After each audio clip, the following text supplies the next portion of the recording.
Hey everybody, welcome to our fourth installation of Light and Dark from Johannes Itten, Design and Form, the basic course at the Bauhaus.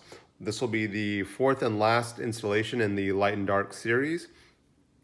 For this prompt, we will be taking our favorite painting and basically doing light and dark tonal studies of those paintings. Now, what does it mean when I say a light and dark study from your favorite painting? Well, luckily, the example in this book is just, I think it's wonderful. I hope you all enjoy it as well. The student, in this case, had done a light and dark analysis of this painting right here, Giotto's Annunciation of Saint Anne. And then you see here that the student has not really utilized much gray, but is mostly just in black and white and doing a tonal study of this painting. The reason you do these is twofold. One is you get an understanding of how the artist is organizing light and dark in their compositions. And secondfold, it sensitizes your eye to light and dark. This will be useful if you are a designer and you're organizing the layout of a particular page or web design, or even if you want to do figure drawing or painting from life, it'll sensitize your eye to finding the darkest spots, the lightest spots, and how to compose a compelling image. So what I'm going to do is I'm going to show you two quick examples that I've done. I also have quick time lapses of the execution of these examples, so you'll be able to see that. And then over the course of the week, I'll show you 3 other examples as I execute them. So that'll be a total of 5 iterations, remembering that in these exercises, iteration is key. The first painting I chose was Juan Lepin. I think I said that right, Juan Lepin, by Monet in 1888. And we can see here that we have a nice divide of light and darks. Almost the top half is dark. I have these dark longitudinal shapes. I have some what I'm going to think are some grays with that darker gray in the center. And then I have another dark right here. And I'm going to play the clip of me executing this in a time lapse. And I'll let you all see that, and then we'll discuss the result.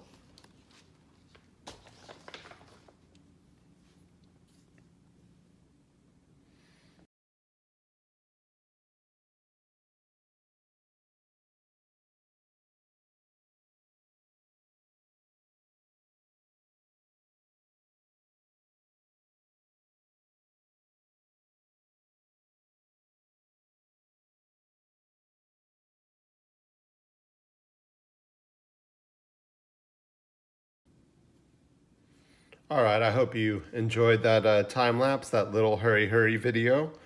I don't know, I always think about whenever I see a time lapse, it's something stupid in my mind. It's like, oh, they're hurrying, like, I'll watch them hurry. But I know that's not the case.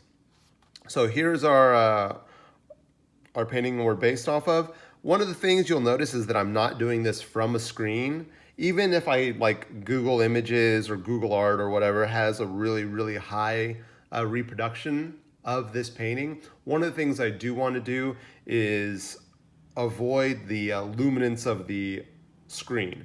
I think that tends to kind of screw with your eye a little bit. So if you have to work from a reproduction, then I recommend trying to find a high quality print. I understand that's not always the case. Work from a screen if you have to. You'll still get the same benefit. One, it's better for your eyes to not stare at a screen for extended periods of time. And also I do believe that that kind of the photons screaming at your eyes do kind of fatigue that ability to be sensitive to light and dark. That being said, let's bring in this study I did. I'm going to be holding this because if I lay it flat, the glare on it's pretty horrendous. Now you can see here that I'm not really going for like tremendous accuracy. I really just want to see the breakdown of light and dark. And for the most part, I got it. I wouldn't say I nailed it. You know, this not an accurate reproduction of this painting, but that's not the point. My point, the main thing I want to see is I want to understand how Monet organized his painting. So he's walking around and he sits down or he's walking through and he decides, this is the view I want to paint. And the reason he did is because this is a pretty dramatic view.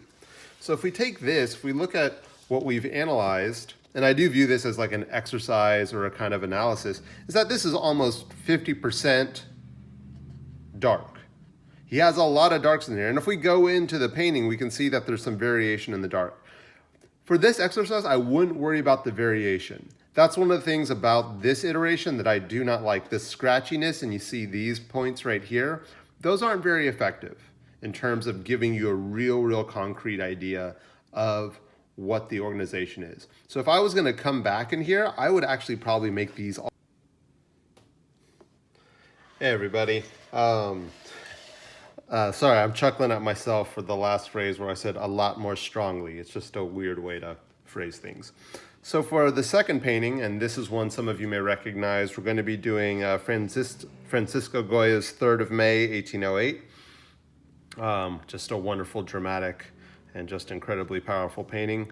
I would love to go into the history of it, but I'll leave it alone for right now. Now, one of the things that's lovely about this painting is, like, again, this top half, or I'd say about top third, is just almost black. At least in this reproduction it is. This is mostly a dark shape, and then we have this burst kind of light coming this way. So for this tonal study, I'm not going to use pencil. One, because those tiny pencil leads are like a pain in the butt to get everything dark. I'm going to use a tool that does not allow me to fiddle around with it so much. Either the mark will either be all black or all white. You'll see what I mean in this time lapse.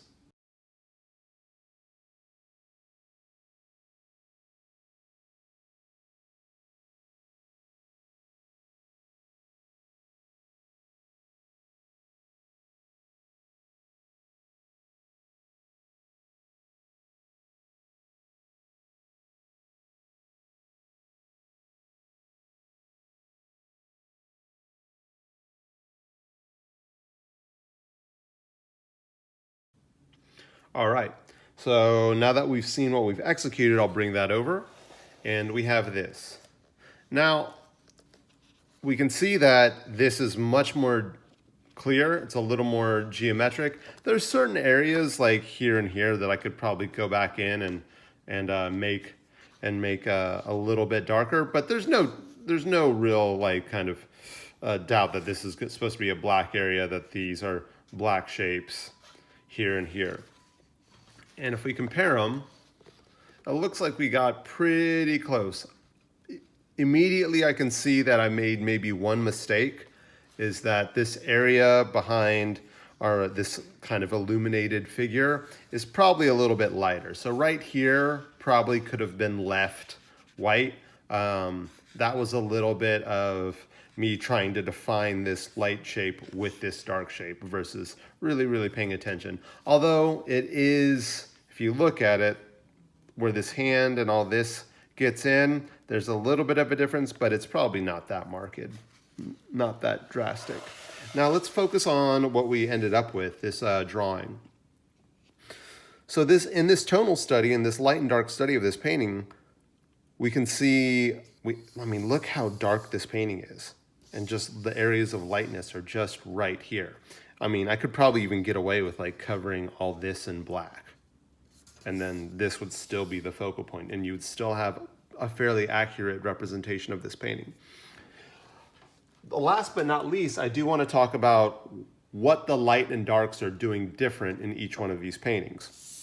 So in this light and dark tonal study, these areas of light and these areas of dark depict a natural phenomenon. Monet is telling us that the light is hitting all of this. We're on the other side of the trees, and the sun is not hitting the backside of these trees from where we're standing. So, and it also, that gives us an idea of the directionality of the sunlight, which in turn gives us an idea of the time of day. This is what the Impressionists were all about. That's why he paints the haystacks at different times of day over and over again, so he can study how the light affects these shadows. So when Monet is composing his lights and darks, he is doing it to tell us of a natural phenomenon. And then everything that, based on that natural phenomenon, kind of comes from us. Goya, on the other hand, and while, yes, this might be related to a natural phenomenon, but let's say even if this is white, or light here, the whole point is that you have this, in a dark setting, these dark figures, and then you have this kind of explosion of a light area here. And we know from the image that these are rifles. So he's organizing his lights and darks to support a mood and a narrative. And he is just the master at doing this, especially later in his life when he does the black paintings. But that's one of the differences I wanted to highlight also in this lesson, is that this organization of light and darks on your painting or on your composition can be utilized to multiple ends. So just as a basic tool, it's a very fundamental tool, but it's very, very powerful and very, very diverse. You can use it for multiple endeavors, like either to convey mood and action, to convey natural phenomenon. There's other ways you can organize it to convey pattern, to convey movement or pattern, which we'll cover later on through these lessons. But I gotta say, between these two, I find this one to be the much more compelling image, right? And here, I'm trying, you can see that I'm being scratchy, but I'm trying to be very true. I'm trying to depict things as mountain, as sky, as foreground, and it doesn't really add anything to this study. Whereas this one, I'm just literally using this giant chisel head Sharpie.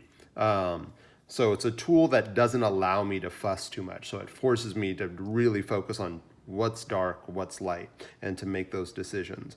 I could probably do a bunch of tonal studies with this. Also, if you're using wet media like India ink, that might be a good way to go. I'm not saying don't do it with pencil. Just if you are going to do it with pencil, be sure you can take the time and really, really fill in the dark areas and keep the shapes clean and geometric. Some of you may be wondering, well, what paintings or what prints or what kind of artwork should I be focusing on for these studies? And I'll give you some suggestions in the post, but Goya is always really good. The Impressionists are okay. They tend to use a lot of small strokes so that the edges blur, which can be a little bit difficult to distinguish, which is part of what they were all about. Pre-Raphaelite paintings, Japanese woodblock prints are excellent because in the printing process, they have to account for those light and darks being against each other, and they have to have distinct shapes. So Japanese woodblock prints are wonderful. Katha Kalowitz, her prints and charcoal drawings are probably a good way to go. But I'll give you a whole list of drawings and paintings that you could do these studies on that I think would be quite helpful. Last but not least, if you have a local museum, go up, ask if you're allowed to take your sketchbook and a pencil or a sketchbook and a piece of compressed charcoal. You don't want willow charcoal. They probably don't want you leaving charcoal dust everywhere. But basically, most museums will let you go in with a small sketchbook and some kind of drawing utensil, even if it's just an ink pen and you just scribble in the areas that are dark. Going and doing this in a museum when you're face to face with the actual artwork, I think is the best way to do it, because that's how the artist was creating the work and that's how they were organizing their light and darks and lights and darks. And you'll be able to kind of step into their shoes and kind of glean the knowledge that they have, in addition to maybe some they didn't. So I hope this is helpful. Look forward to what you all are creating. Please feel free to message me or send me any feedback or questions. And yeah, look forward to seeing what you all do and to our next lesson.